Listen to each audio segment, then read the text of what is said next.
My name is Garrett Sims. We got an awesome episode of Sports Timeout, number 16 for you, with guest Mason Smith.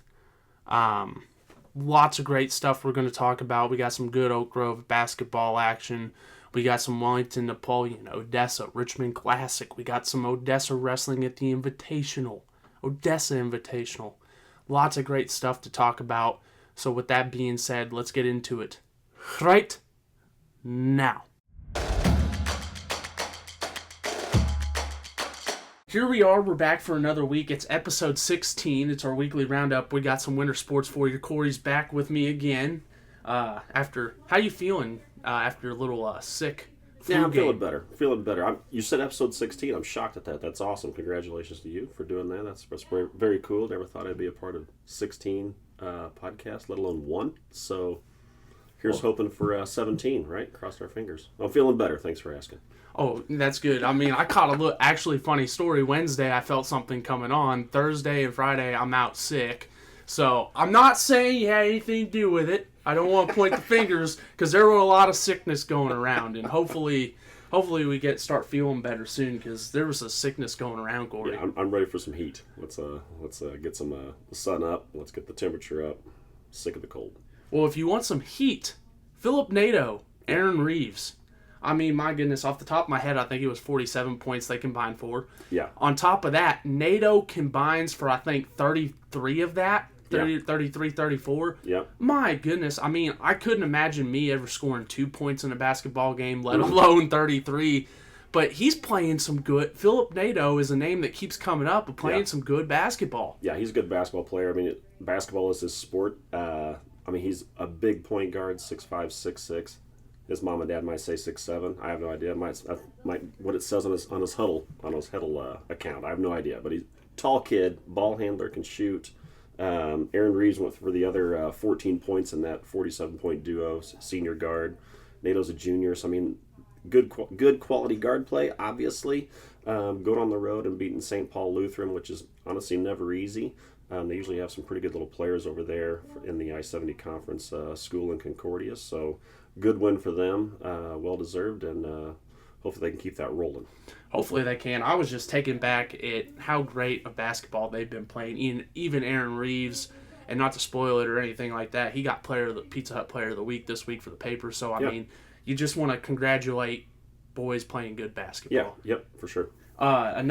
Go over to Oak Grove and the girls had a second half surge in a game where they kind of came back at the end, and my goodness, I seen your two photos, Kiana Lamel.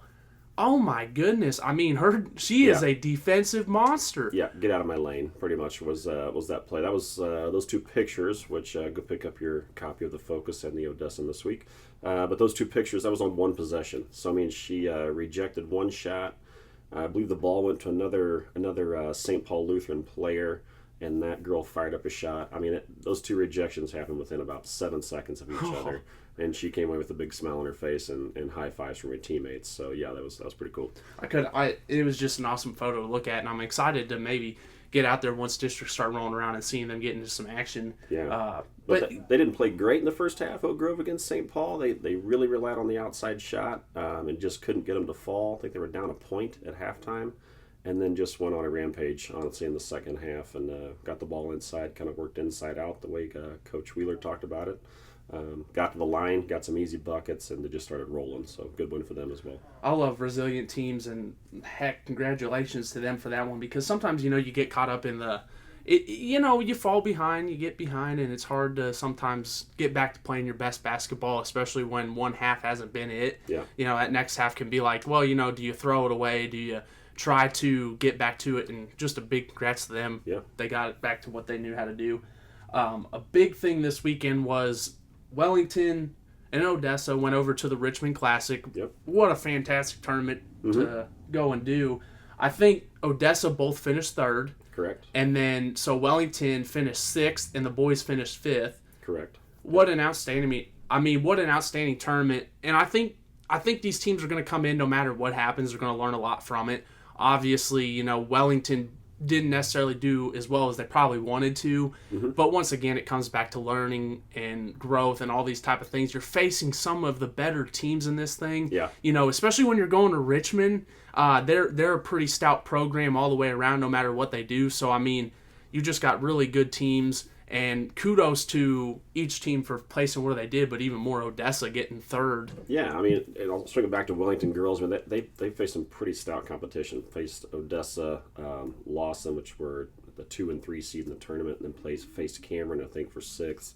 Cameron's not a slouch by any means, so they had a tough go at it. Boys over there at Wellington, they ended up facing Cameron. Maybe I've got that wrong. Yeah, Cameron for the 5th place game, and got the W, which was fantastic. So they had 3 players that really kind of stood out. Again, pick up your paper this week. Pick up your paper. So they had really good. They ended the tournament on a high note. Let's put it that way. So Odessa girls and boys both got 3rd, which was great.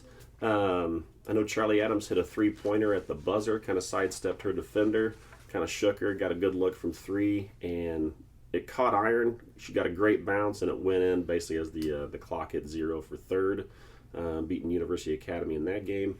And then Odessa boys beat East out of Kansas City for 3rd place in that classic. So Trey Sanders, I think, had 22 points off the top of my head. Really good game from him. Really good tournament from that entire team, quite honestly. And I had seen even Landon Linkhart, I think, accounted for like 10 assists in one game alone. Yeah. Fantastic job. Yeah, that's huge. 3 really good games from Landon, so that was good for him being a senior on the team. And I just want to touch on this, and I'm a good friend with Will, and we were talking the other day, and I'm very glad to see him step into this role. And even throughout everything that's happened, they're starting to get to playing some good basketball. They're finding themselves out. They're finding out their culture, what works, what doesn't. And I think that's just a credit to Will, and I'm excited to see as we get to district time what that team's going to look like because they got athletes. They do, and they played Bishop LeBlond in the first round of that tournament in their pool play. Bishop LeBlond is ranked in the top 5 in Class 3. Odessa's Class 4. Did not come away with the win against those Eagles, but played really well. Had an 11-point lead at one point in the first half, if I remember correctly. So played really well. So you kind of learn when you're playing really good teams like that what it takes to win ball games. And if you can put that in the back of your head and then pull that file when it comes time, you know what I'm saying? In game situation, then it's a quality loss, unfortunately, but it's something that you can really learn from. And obviously, they took that into their next 2 games and won the next 2 and got 3rd. So good for them. Yeah, and you're feeling good about yourself heading out of that now. So excited to see what they do. Another big thing that happened this weekend, I know the girls did theirs last weekend, but we got Odessa Boys Wrestling Invitational, which is always a big thing for Odessa. Always get excited about it. I know Joe was talking a little bit yesterday to me about the tournament and stuff like that. Some of the stuff won't say or anything like that, but I think it's a very good tournament for the fact that Odessa wins it.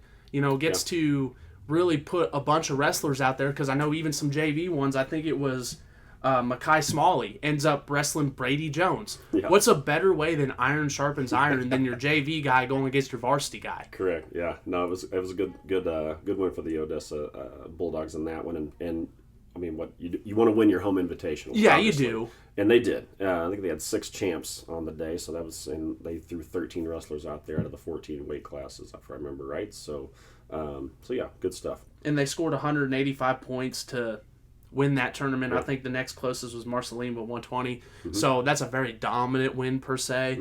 I just look around and Odessa's got a really good core of wrestlers, from Stutter to Leah Shippey to Makai Smalley, who's on the JV for this tournament. I mean, the amount of depth they have is really insane, and it just, wrestling, they always talk about iron sharpens iron, but wrestling is that true sport, and I remember it.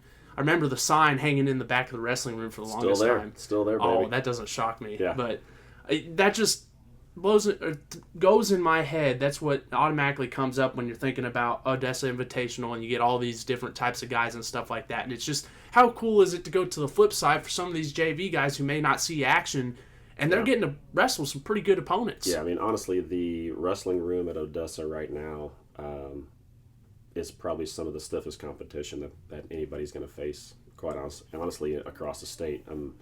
If you can come out of that wrestling room with W's, wrestling your teammates, then you're doing something. Because right now Odessa's loaded. Hopefully they can keep it going. Stay healthy. Obviously, everybody's trying to peak for districts here in a couple of weeks. State after that, peak at the right time, and hopefully come back with another championship trophy. I'm excited for them to see what they do. Like, we're going down there. I don't know if you know this, but I'm going down with you guys, Sweet. me and Joe. Yeah. I think so. We're planning on doing that. It's always fun. I'm excited for it. I think it'll be my first time down there because I never really wrestled in high school, so I never really got down there very much. So it will be a whole experience. But kind of like you said, it's getting hot at the right time, and I think a lot of these teams, that's what they want. And I think Bill Hughes, as much as we talk about him saying it, I truly believe it because it's, as much as it is any given Sunday, it really is that. It's, can you, at the right time, at the right place, when somebody else maybe isn't locked in or maybe an injury or something like that, can you go on that type of run? And I believe the way these teams are going against very, very stout competition, I think we're on a collision course for that, and I'm excited to see what they do, but it's all about playing the best ball at the right time, and that goes for any sport: football, baseball, tennis, track, golf, bowling. Yeah. Go down the list, Kory. Yeah, it's that why not us mentality. I mean, why can't you go on a run? Why can't you make a run through the district tournament? Why can't you upset somebody in the state quarterfinals? Like, why not? So, I mean, it's just a matter of getting the right mindset, taking the floor, executing. Maybe you average 35% shooting from the floor, but this game you hit 45%, and that's the difference. I mean, that's just what it is. And we're going to jump to our guest here in a minute because I think he's really, really cool. But, I mean, I want to jump to this game that I remember when I was a senior, and I don't know if you were there or not. It was when Oak Grove was holding the districts, and Odessa played I think it was Raytown South. Raytown South or Ray Peck. I get confused between them, But, I mean, it was Cade Adams, Eli Dobron, Dawson Gittinger, and these guys were in the district tournament, I think, one of the lower seeds. They're going against one of the higher seeds, if not the 1 seed. Yeah. And there for a half, they were playing right there with them. Yeah. And this was a team ranked max preps, top 10 in the state. I mean, it was everything like that, and Odessa was giving them all they could handle. Yeah. Now, unfortunately, you know how the story goes, the second half that came out didn't necessarily live up to the first one. Yeah. But it just goes to show you what you can do in district playoffs. Yeah, I may have my years mixed up, but I think Raytown then faced Oak Grove in the championship game, and it was a barn burner. And Oak Grove kind of did the same thing. They really weren't supposed to hang with them, and did. And that was, it was fantastic. The gym was freaking loaded at that time, if I remember right. It was a raucous atmosphere. Don't hold me to it, but I feel like they had to relocate some Ray South fans because they kind of sat themselves in the middle of the Oak Grove crowd. It was a little rowdy. Oh. So at one point, they kind of just helped them find a seat on the Raytown South side of the court because it was a great atmosphere. Unfortunately, Panthers didn't win the game, but it was. I'm pretty sure that's the same tournament that you're speaking of. So yeah, I mean, again, why not? Like, why can't you upset those teams? Why can't you? So you just got to go in and execute. And that's all you can hope for, and that's what we're going to hope for from all these teams as they go into it. But I did want to talk about our next guest because he did finish top 3 all-time in Odessa rushing. He's a role model for me, and I seriously mean this because growing up, Kory, he was just around my cousin's house all the time and stuff like that. So I really looked up to Mason Smith, and what a tremendous athlete that came in and gave his time. And, it meant a lot, Kory, because, seriously, that guy is somebody that I looked up to. When you thought of Odessa football, it was him, it was Dawson Dowell, it was Austin Wygant. For me, and obviously you go Cameron Ellis, Ty Wagner. I can keep going on and on. But just to sit down with a guy that, and pick his brain and the things that kind of made him tick, he was such a hard worker. And I mean, I'd do anything, and I know how high school works. When you're freshman, sophomore, you're not supposed to necessarily want to give up as much or something like that. But if I had to do it all over again, the way that those guys worked and everything else, I would have probably gave more. But I mean, he's just a tremendous athlete. I mean, one of Odessa's best. And I mean, what a better compliment to pay somebody than what you just said about him. I mean, it was he was not a guy that I would say, looking back, he was not a guy when he stepped off the bus, you were like, that's the guy we got to stop, or that's the guy we got to contain. He was very unassuming, I would say, from the outside looking in, But once he put the pads on, or once he stepped into the ring, or whatever, the ring of play, the field of play, the dude was a junkyard dog. I mean, he got after it, and I love that about him because he wasn't a super flashy guy. I don't think he was a big trash talker. I remember him being very quiet to himself. Very quiet. I would say almost courteous. Yeah. But he was very, he got the job done. And I'm sure that's what any coach would want. You know, I don't need to hear you talk about it. Just go do it. And that was Mason Smith during his entire career as an Odessa Bulldog. And I mean, I can talk more on the football side because that's what I played with him, you know, in a sense. Not wrestling so much. But, I mean, when that dude was in the backfield, it felt nice because you knew that he was going to run the ball hard, and he was going to not give up at any given point, and it was amazing watching him run because I think he was just so athletic and everything else, his style and stuff like that. And granted, it's a credit to the guys up front as well, you know, Dawson Dow, Pat Redden, Jace Hollingsworth, Chauncey Lewis, can't forget that guy. Absolutely. But seriously, I mean, he seriously, to me, is what an Odessa athlete is, what the perfect example, gritty, hard work, and all those type of things. And to kind of get to talk to him and, you know, share some of those conversations and stuff that we didn't get to ask so much back in the day. But I seriously mean this, too. He was part of that 2015 team, and so he's already got a legacy of great things. Mm-hmm. But I seriously mean this. We could not have won state without those guys paving the way and teaching us how to be a Bulldog and how to go about your business. And they were one of the first ones that explained, you know, kind of like what Coach T's going to ask of you in a sense. And, you know, it's going to be a lot, but it's not coming from a bad place. You know what I mean? And there wasn't a guy that they loved him, they respected him, and you could tell that talking to Mason. But, man, just what an awesome interview, Kory. Very cool. Looking forward to it. Can't wait. So I hope you guys are all looking forward to it as well. I mean, and we're looking to have him back, okay? You know, I'll say that. I'm looking to have him back any chance I get. So, Mason, if you're hearing this, we're going to have you back any chance. But we'll finish on one last topic. NOLA, baby. Who's going to be down there? Who's going to win it all? Is it going to be the refs? Is it going to be Taylor Swift and her dark voodoo magic? Or is it going to be the Philadelphia Eagles running up the stairs to We got the stage set, Kory. That's the thing about it. I want to know your takes first. My takes are it's I think the biggest factor in this game, I think, is Saquon Barkley. If we can contain him a little bit and not become a Super Bowl highlight that we see literally forever and ever, I think the Kansas City Chiefs, win the game. I think if we can hold him to, I'll give him 150 yards and a touchdown. If he goes for more than that, we could be in trouble. But Jalen Hurts doesn't really scare me.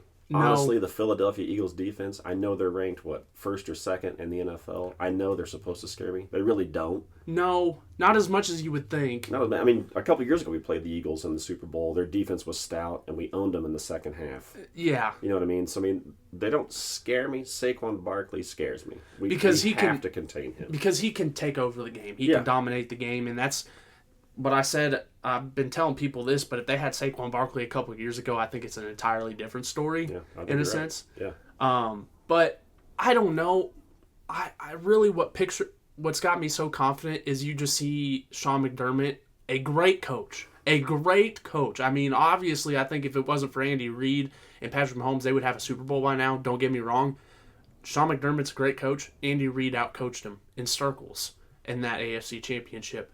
And no offense to Nick Sirianni, I kind of like what he stands for. I can't stand the guy. I can respect the guy. But he's held the Eagles back since he's taken that job, so I can't help but feel confident in knowing that Andy Reid's going to out-coach Nick Sirianni on Sunday. Yeah, I feel pretty confident in that, too. I mean, I don't see Andy Reid yelling at Chiefs fans in the stands like the head coach of the Eagles did earlier this year. You know what I mean? Or shave his head like Britney Spears. Maybe so.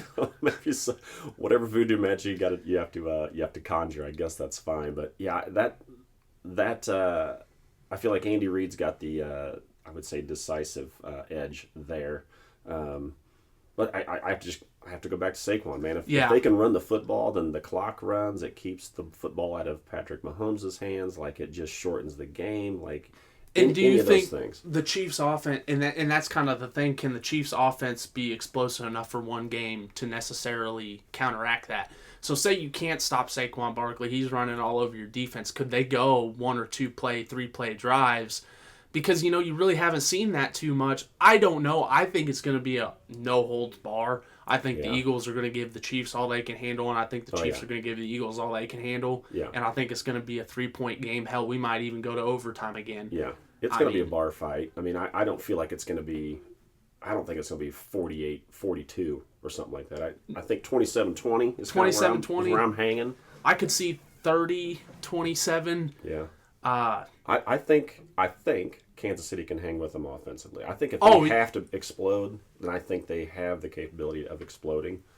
If we can protect our quarterback and give him, a half a beat longer for those routes to develop downfield, I think that can happen. We haven't seen it, like you said. But do I think we can on this biggest of stages? Yes. I think we can. So especially when you look at their defensive coordinator, and it is somebody very familiar. Like, Mahomes has faced Vic Fangio probably more than most other DCs, because Vic Fangio, I think, was head coach there for a little bit. So, and Mahomes has absolutely picked apart his defenses. So sometimes you look at and you want to say the players this, the players that. I think this game's so even players wise. It comes down to the coaches, and I think the Chiefs got Big Red. So I think I like Big Red. I mean, who doesn't like Big Red in his Hawaiian shirt? I'd love to see that again. But and he's the screen master. Yeah. So he's going to have some little wrinkle in one of his screen plays or something that's going to slow down the Eagles' pass rush. It's going to give Mahomes half a beat longer or a full beat longer to read the defense and hit the open receiver. So I like our chances. It's just super nerve-wracking. As we're sitting here early in the week, we got several days to wait for this game, and it's like on the brink of a monumental historical moment. Of arguably could uplift some of these athletes on this team, if they do it, into a potential greatest of all time category. Oh yeah, for sure. And so Andy Reid included. Yes, Andy Reid included. I mean, these guys will have done something no NFL team. And I get Shula's perfect Dolphins. Yeah, that's true. This team would be better than those Dolphins. Yeah, it's hard to compare eras for sure. Yes, that was a completely different era, but nobody in any era has done this in the Super Bowl era. Yeah. And even then, you could go back to the Packers, and I guarantee you that was hard to do. But also back then, you didn't have free agency how it is. You didn't have player development as it is. It's just, I think. And that's what I'm going to say next. If you hate them, if you hate the Chiefs, if you're feeling Chiefs fatigue, go get yourself some Chiefs medicine. I don't know. I'm trying to think some anti-steroid Chiefs ointment. Because the fact of the matter is Patrick Mahomes is only 28 years old. This is only his 8th season, his 8th. And in an era where longevity is skyrocketing. I think he could play till he's 45 if he wanted to. We'll see. We'll see. Tom Brady is the GOAT, supposedly. He's calling the game. And beat Mahomes the last time he lost in a Super Bowl. Correct? Right? Yes, I mean, Brady did. He did. I was just going to say, was Tom Brady on defense? Where was he playing free safety? Because that team... I'm not going to go down that rabbit hole, Kory. Anyway, Tom, still looking great. Looks great in a suit every Sunday. But my wife always drools. God bless her. Hello, Tiffany. But yeah, it's one of those deals where he being Patrick Mahomes, could literally pass Tom Brady as the GOAT and still be playing for a good 6 or 7 more years down the line. And that would put him at least what, 14 years. That would put him at 14 when most quarterbacks average is 20, 18, 19, 20. So, I mean, you feel pretty good about where you're standing. Also, to go on the flip side of this, and not to be a Debbie Downer, you may never see another Super Bowl again. Right. So, enjoy it. Definitely enjoy this one. Yeah. But I do think there's going to have to be an argument to be made. And all across the board, the last thing I'll say is I hope this isn't it for Travis Kelce. Mm-hmm. I've enjoyed him throughout my career. He's one of my favorite players. If he does hang it up, I hope this is the greatest game for him to go out on. But whatever happens, I mean, it's going to be a good Sunday. Dude's been a stud. Yeah, it's gonna be fun. I don't know if I'll sleep Saturday night into Sunday night. If they win it, I probably won't sleep either. If they lose it, I may not sleep because I'll be crying. I mean, it's just one of those deals where we have nothing. We have nothing invested, Garrett. You and I have nothing. We're sitting here in two office chairs talking into one microphone. Like, we have nothing invested. No. But dang, we want to win this football game. Oh, yeah. I mean, I'd love to get out there and, help out and throw a couple trap blocks, I would love it. I would love it for you. So, yeah, no, it's going to be fun. Hopefully next time, I do want to say this, the next time we're recording, maybe it won't sound so much like this as we might be on the phone or something like that. So as we move forward, kind of stick with us. Kory's going to go down to Daytona and go, you watch some NASCAR, don't you? I do. I hope you enjoy it. Go fast, turn left, baby. I've been watching a lot of NASCAR videos and stuff like that. NASCAR and WWE, two things I'm kind of getting more into as I get older. Yeah, I haven't done the WWE stuff yet. When I was younger, Hulk Hogan was the man. Say your prayers and eat your vitamins. But he's aged quite a bit, as have I. So I just don't know him anymore. But NASCAR, it's in my blood. I'm learning how to love NASCAR. I'm learning a lot about WWE, and I'm becoming a better sports fan. I think I'm becoming a better sports fan. Got to round it out. Well, Kory, anything else? I'm out, man. He's out, and we're out. For our weekly roundup, we appreciate you guys. This has been Sports Time Out, Weekly Roundup, Episode 16. We have really hoped you've enjoyed our weekly roundup this week. Before we get to our guest interview with Mason Smith, please enjoy an ad from the Bank of Odessa, Oak Grove, and Lamonti. We want to give a special shout out to the Bank of Odessa for supporting Sports Time Out. Bank of Odessa has been locally owned and operated since 1880. They have 4 locations, 2 in Odessa, 1 in Oak Grove, and 1 in Lamont. You'll find them at bankofodessa.com, member FDIC. My name is Garrett Sims. I'm being very grateful to be joined by our guest for this week, Mason Smith, a huge role model for me, 2017 OHS graduate, former football, wrestling, and track alumni. So thank you for joining me, Mason. It means a lot. Yeah, thanks for having me, man. It's awesome to be here and excited for this. So I just wanted to start off, Coach Thomas kind of retired, and we both played under him, but what did his coaching mean to you, and did he give you any advice that still sticks with you? Yeah, Coach Thomas, I looked at him as, not just a coach, but like truly like a father figure role model to me. There's a ton of stuff that he taught me through football, not just football, but he was involved in track as well, and very involved in pretty much any sport, always pushing you to be your best. And there's a ton of qualities that, still stick with me today that he taught me, just persistence, resilience, and, working hard at everything that you do, making sure that you are putting in the work in. Hard work beats talent every time. And, that's one of Coach Thomas's sayings that he always said. So. And, I just want to ask you a little bit more about football. What was your favorite thing about playing football for Odessa? What do you miss most? As far as, playing football for Odessa, that's probably the number one sport that I miss most. It was, I actually did not do football my freshman year because I thought that I was kind of like losing, interest in it and everything. And I would sit there and I would watch the games and I would just miss it so much. And then came back my sophomore year, got an opportunity to be varsity running back and everything. Going out there on that field, man, it was it's a dream come true. Every time you step out on that field and you got your whole hometown cheering you on and everything, that's pretty amazing. I also I miss just being out there with the guys, working as a team. You all have one goal, trying to win that game, and you're working with 11 guys on each side of the ball, trying to accomplish that goal, and tons of teamwork and all that stuff. It's one of the most amazing sports out there. And I just wanted to say this: you set the example for all of us younger classmen. So finishing your career top 3 in Odessa rushing all time, what does it mean to kind of leave that legacy behind you and know of like all the hard work and effort and stuff like that? It matters. Yeah.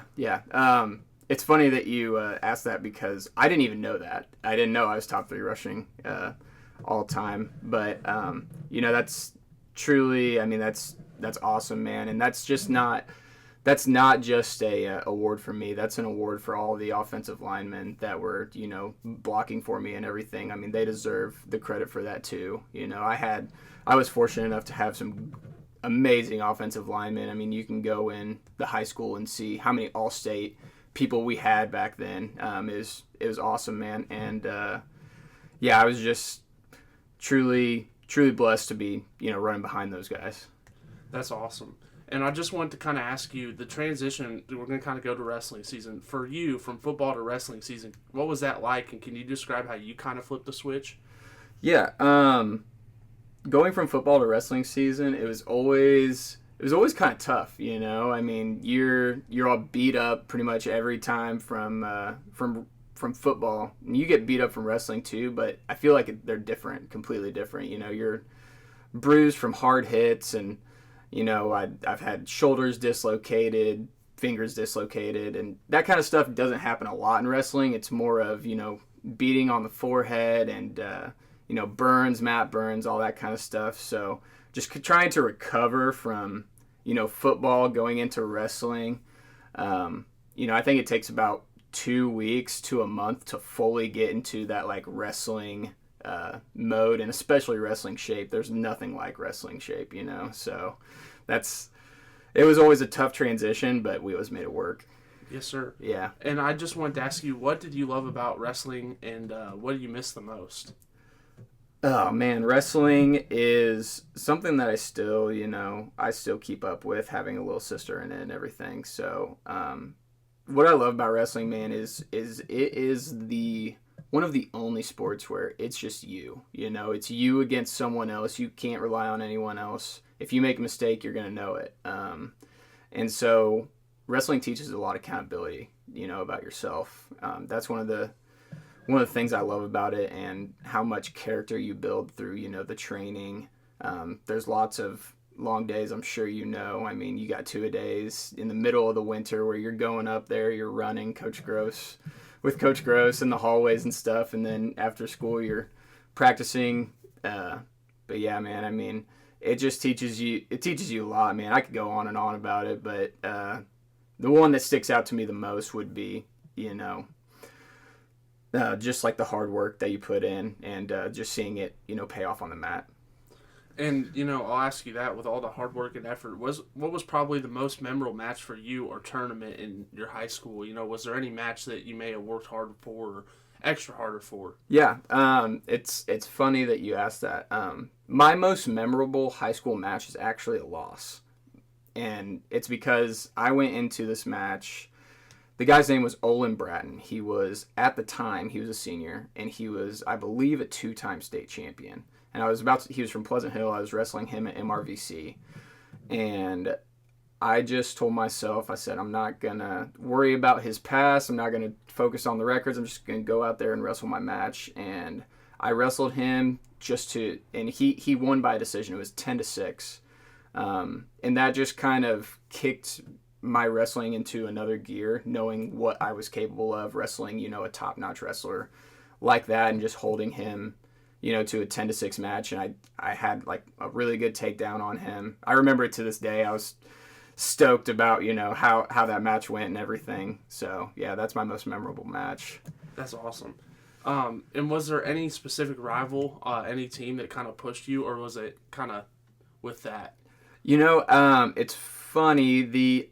My biggest rival whenever I was wrestling was a guy from Oak Grove, naturally, being from Odessa. Oh, but yeah. His name was Tristan Stack, and the funny part about it is he ended up marrying my cousin. Oh. Yeah, so we see each other. But yeah, anytime that we wrestled each other, it was always an absolute dogfight, and he was a great wrestler, man, and we joke about it all the time, now that we're older and everything. But yeah, anytime we would wrestle, I mean, we were both always amped up for it. So that's awesome. So at the next family get together, there's going to be round 3. Oh yeah, yep, backyard.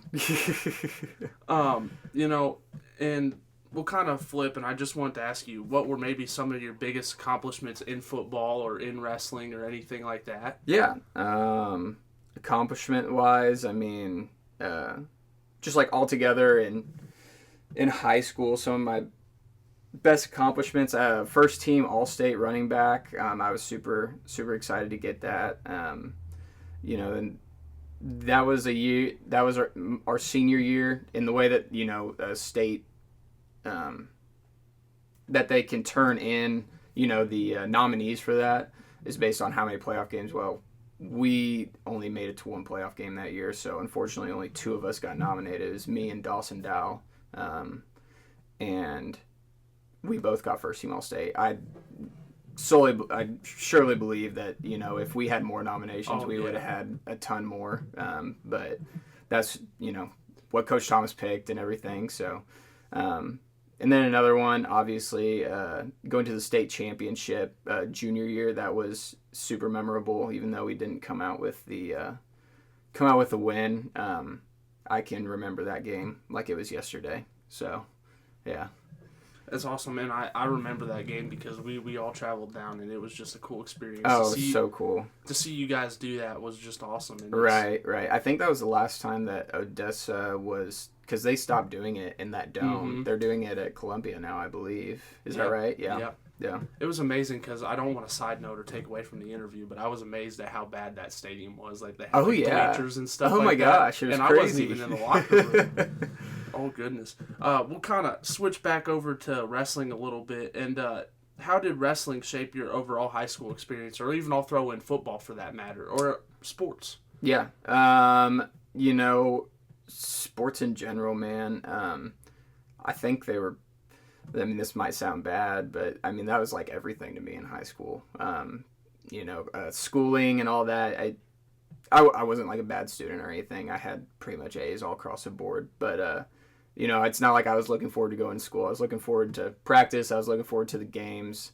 I think there's just so much more to sports than just like winning and all that kind of stuff. There's so much that it teaches you about yourself, teaches you about other people, trusting in other people and stuff like that. So, I think sports in general, they really are important to, especially like younger kids. I think it's super like important for developmental reasons. So I agree, and I think Coach Thomas even said this: it's a microcosm of our society. Exactly. So yeah.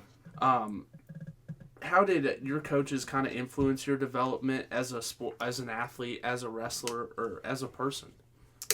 I was blessed to have, and you had the same coaches as me, but Coach Thomas, Coach Gross, two great and very prestigious coaches.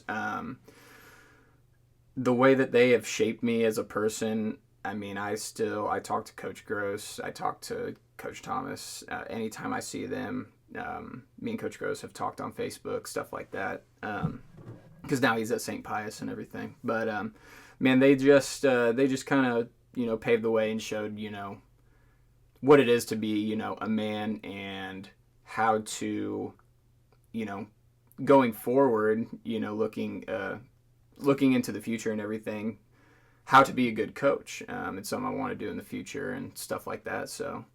Yeah, they definitely shaped a lot of who I am today. So, and that's all you could ever really ask for. And that's why I think I like them and I appreciate them so much, because they cared in their own ways and it showed, no question. Yeah. I was going to ask you, were there any specific team traditions or kind of like bonding moments that stood out to you? Yeah. As far as wrestling, I always remembered. I think it was New Year's Eve.